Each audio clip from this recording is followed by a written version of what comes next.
Hi guys, welcome to Brass Bootcamp. This is the final video of the series using the Great Winners book by Peter Lawrence.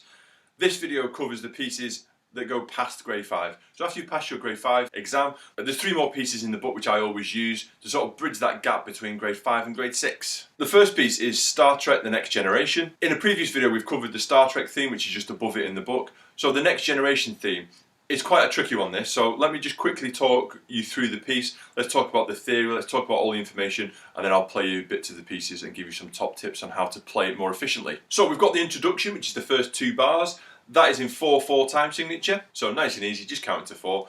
We've got key signature of 4 flats, so quite a few here. So B, E, A and D. You'll be familiar with B flats and E flats, they happen in loads of pieces. A flat, 2 and 3. And high D flat is 1 and 2, low D flat is all 3 valves. So that introduction, nice and easy. It's the sort of mysterious opening to the theme tune of the TV show. After that first 2 bars, the rest of the piece is in 6/8.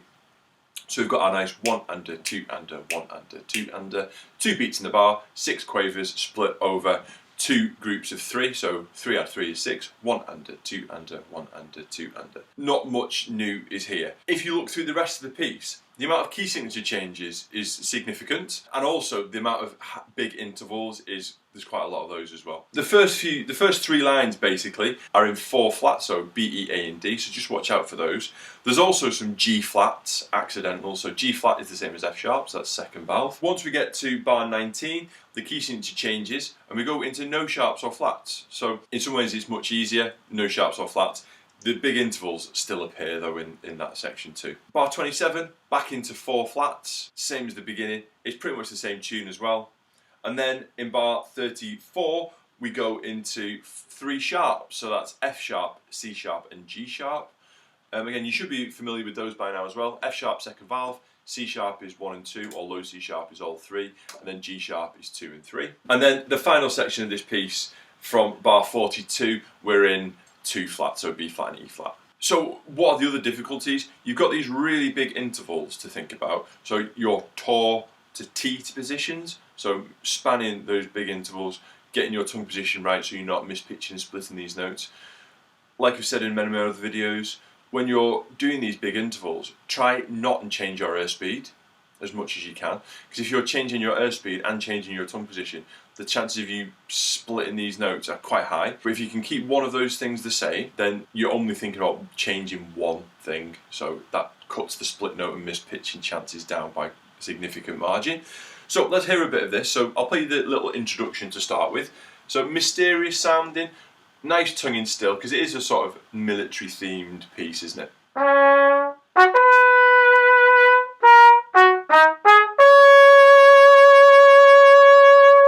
Sure you recognise that tune from the start of the Star Trek TV series. So next, 6/8, 1 under, 2 under, 1 under, 2 under. So I'll play that first bit until the key change.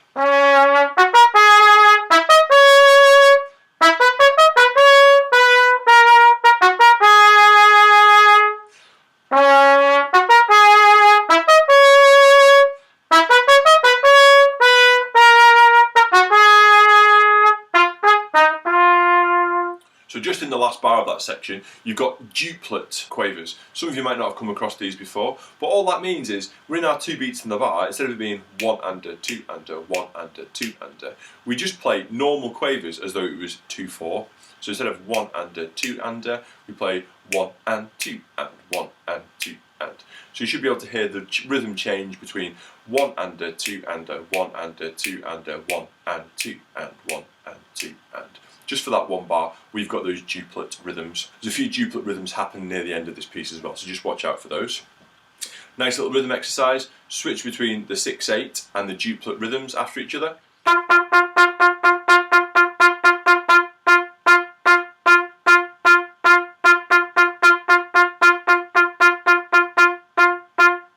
Use your metronome to make sure you're exactly right and super accurate. So the next section, the tune's very similar. So this is bar 19, no sharps or flats to worry about here. Still in 6/8, 1 under, 2 under.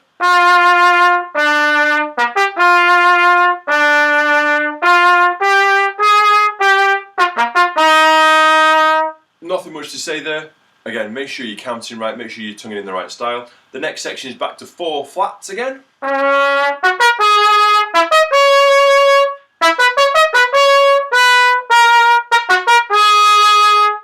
Same tune as the beginning, just a repeat of that tune. Next, bar 34, we're in 3 sharps, so F, C and G sharps.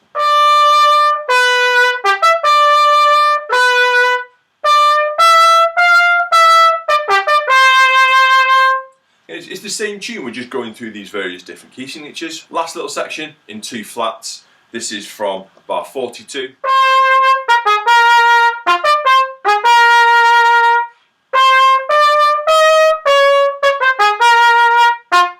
Just watch out for those 2 duplets at the end, 1 and 2 in that bar, and then the end of the piece, which is from bar 50.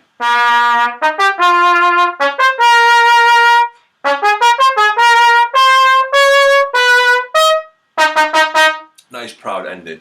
It's a great piece, this. Just watch out for the rhythm changes, the key signature changes especially, and those bigger intervals. So one last note on those big intervals. If you're struggling to pitch them, play them slowly, play them in a few different styles, and that will really help you out. So let's just take that G flat to high F in bar 4. First of all, you need to know where those notes are to start with. So playing them separately, some G flats, and then high Fs. Nice tonguing on these ones this time. So I'm now going to switch between G flat and Fs.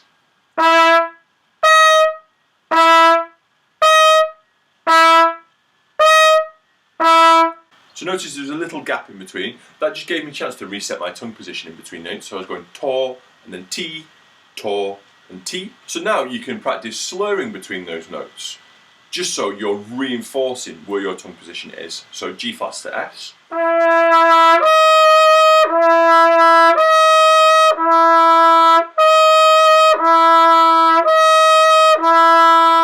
So toyo. That's just really helping getting your tongue position because you're eliminating the t at the start of the notes. So then, obviously I'm practicing quite slowly, increase the speed of those 2 exercises, and then once you're really happy with it, you should be able to switch between them nice and quickly.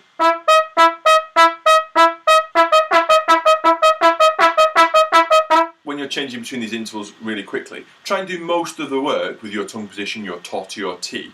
That way, you don't have to be changing your airspeed really quickly and potentially mispitching notes. So that same method works for all of these bigger intervals, whether it's from the G flat to your Fs, or later on you've got E flats to high Ds, and later on in the piece it's G flats to D flats. So those smaller intervals, again, if you're struggling pitching them or you're splitting notes all the time, just practice pairs of notes. Tongue them with little gaps, slur them between, increase the speed, so you know exactly where your tongue position is for each of these notes. Okay, then the last 2 pieces in Great Winners is Back to the Future and Thunderbirds. Both really good pieces as well. So Back to the Future first up. It looks quite complicated, this one, and it is quite difficult. There's various things to think about. Rhythmically, it's quite tricky.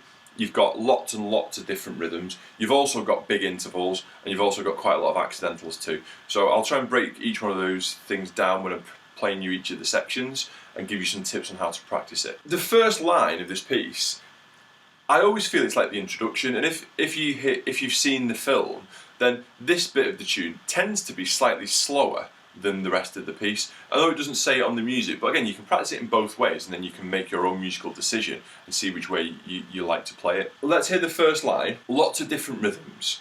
So your dotted crotchets, you should be experts at these by now. Hold it on for 2 beats, but move on the and. The dotted crotchets tend to fall on beats 3 and 4, so it's 3, 4, and 1. So nicely in there. When you've got a dotted crotchet followed by semiquavers, again, same thing applies. These tend to fall on beats number 1, so this is 1, 2, and a 3. 1, 2, and a 3. So that's your dotted crotchets followed by 2 semiquavers. Then you've got your triplet crotchets. Ta, ta, ta, ta, ta, ta, ta. Nice even triplets. And watch out for your 2/4s and your 4/4 bars. Again, make sure you're counting really, really carefully. And when you've got these long tied notes, it's where the note after the long note happens, which is the really important bit.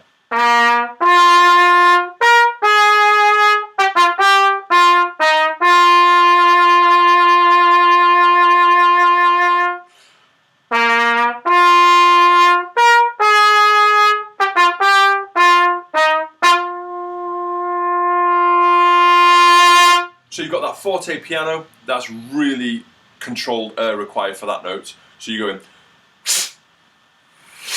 so a really big stream of air to start with. Then you need to back off as much as you can and then do a nice crescendo. So that forte piano, nice big contrast, nice and dramatic sound. So that's the first line, nice introduction. You could play it at the same speed or you could play it slightly slow like I did. The rest of the piece, however, does need to be in strict time. Tempo for this piece, somewhere around there. So the first phrase, let's hear a bit of that.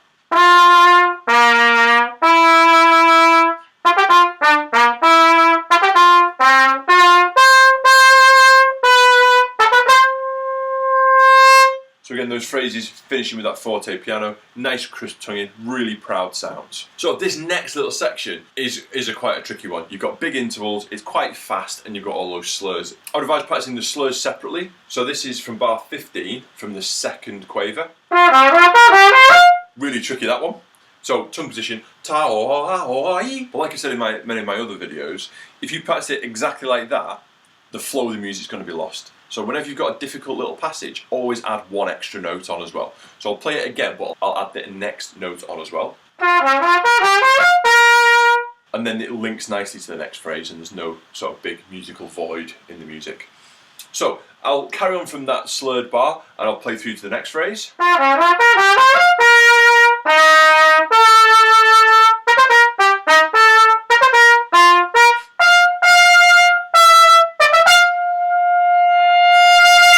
So again, nice forte piano to finish off that phrase too. So the next little phrase, not too bad. Less of the bigger intervals, but still the rhythmical complexity is still apparent in this piece as well. So this is bar 23.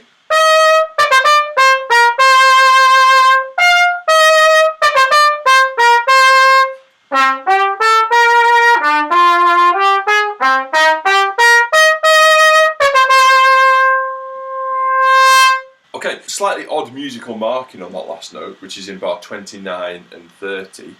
So you start that D, the tied D at forte, and then at the start of the next bar, you've got to suddenly drop to piano and then do a crescendo. So it's sort of like a delayed forte piano marking. So I'll just play you that little bit as well. So this is bar 29 and 30. So that's really testing your control of your air stream. Blowing forte, then to piano, and then doing a nice crescendo back up to forte. So the phrase where I've just finished, these phrases overlap slightly. So we've got that nice intricate breath control. I'm going to start that phrase from bar 29 and then I'll play through up to bar 37.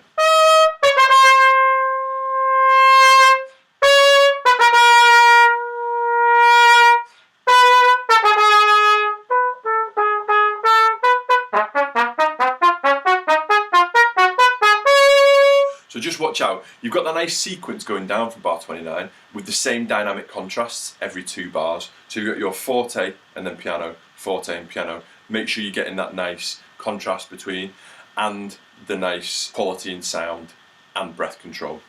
So all those quavers, quite tricky, just practice them slowly, get your fingers around the notes, make sure your fingers are following your tonguing. So those quavers.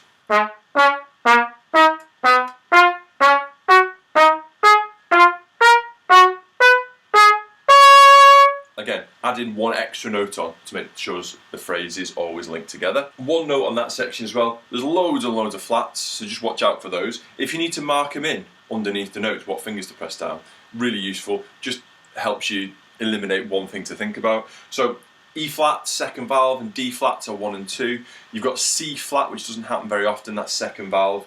And then B flats you're all familiar with. High D flats 1 and 2 again. And then you've got your low B flats, first valve, low D flats are all 3, and E flats, low E flats are 2 and 3 as well. Let's finish this piece off from bar 37.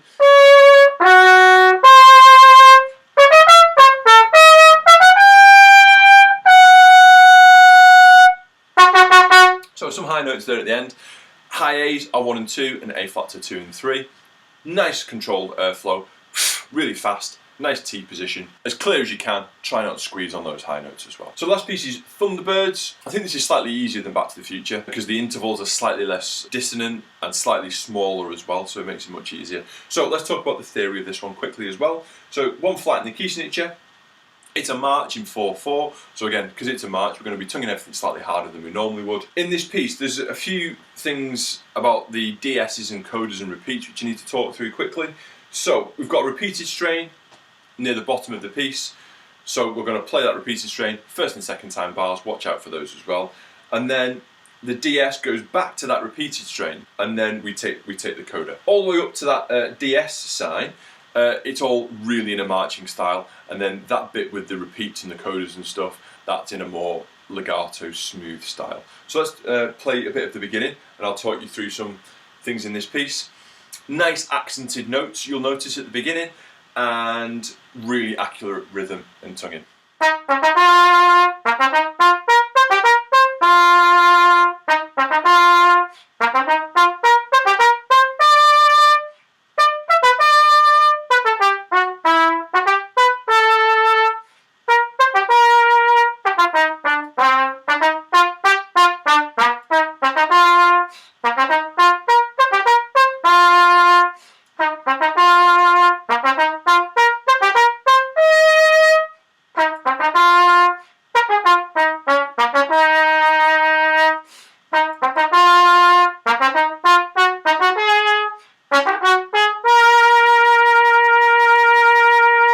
So nice crisp tonguing. Watch out for all your sharps and flats, and or basically all of your accidentals. So you've got B flat all the way through in your key signature, and then various little phrases within that first section of the piece add in some sharps. So at the end of the first line you've got some F sharps and C sharps, watch out for those. G sharp as well in that last bar of the first line. Then when we're going through to that end of that, we're introducing A flats and E flats, so just watch out for those as well. Again, if you need to write any of these accidentals in underneath, so just write 2 and 3 underneath your A flats or 1 and 2 underneath your C sharps. That will really help you out and just, again, free up your sort of brain power to think about other things. There's no slurs in that first bit, so every note is tongued really nicely. The accented notes, you're going to tongue them a little bit harder to give them that nice bit of contrast. Nice and short and sharp, full length crotchets and minims, nice and bouncy quavers, and nice short staccato semiquavers. So let's go from the upbeat to the repeated strain. At this point there's a key signature change, so we've gone from 1 flat into 2 sharps, so just watch out for those, F sharps and C sharps. Nice contrast in this section.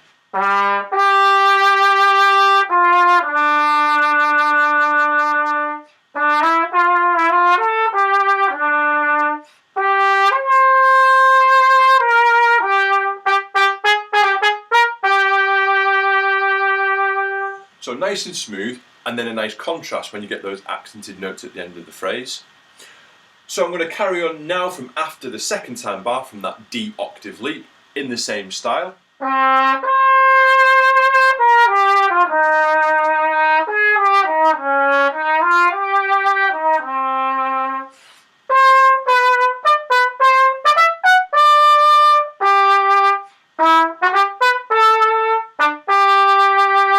So again, nice and smooth, and then a nice contrast when we get to the end of the phrase as well, with those tongue notes. The DS, at that point, we go back to the repeated strain where the key signature changes, and then generally in these sort of pieces, when we've gone back to a DS, we don't do the repeat, so straight to the coda. So let's finish this piece off. So I'm going to go from the low A, where the DS is, and then take the coda.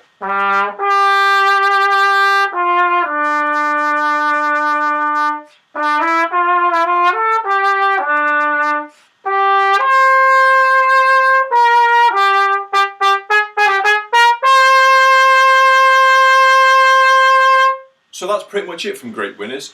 You'll have had this book since about grade 3 standard. We have moved all the way through. You'll have passed grade 4 and grade 5, and then there's these quite tricky pieces to finish off this book after you've passed your grade 5 exam and move on to some new books. So I hope you found this video useful. I hope you found this whole series useful. So if you're working on grade 3, go back and have a look at some of the grade 3 pieces. There's the full progression list of which pieces sort of fit nicely in between the exam pieces. That way you're not just playing grade 3 pieces and then grade 4 pieces. There's a more sort of smooth progression, and the pieces between the grades, it's actually teaching you things about time signatures and about rhythm that are really useful. And if you just jump between grade 3 to grade 4, you're actually missing out on a lot of that information and a lot of that practice. So I hope you've enjoyed the video, and I'll see you soon.